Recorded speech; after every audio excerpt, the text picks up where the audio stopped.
And then what are the benefits then of producing an EPD? Well, an EPD will help you to, conducting the LCA will allow you to highlight the environmental hotspots in your product. So this little diagram down the bottom, a little pie chart, you can see that this is global warming potential, so effectively your carbon footprint. And the largest section of the pie chart is for transportation to site, is 45.2%. So that's clearly indicating where the majority of the impacts lie for this particular product. It will also allow, and that will allow you to do something about that and to look to make improvements to the environmental performance of your product. It will give you the opportunity to be more confident in your environmental reporting.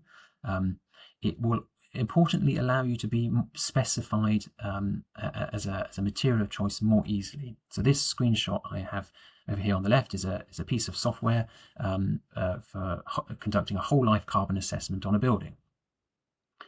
You can see that what I've done is I've searched for the EPD that I showed in the previous slides, and here it is available in the database for selection and use when doing an assessment on a building.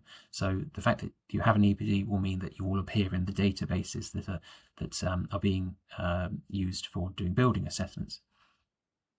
And it will also allow you to be more prepared for upcoming legislation. So at the moment, EPDs exist predominantly in a voluntary or market-driven market, but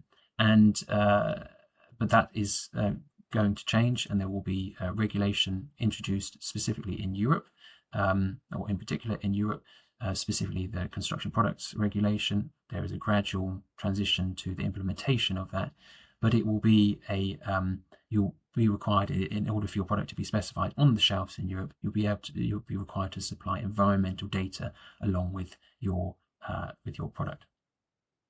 So there we go. I hope that was helpful. Thanks very much for your time.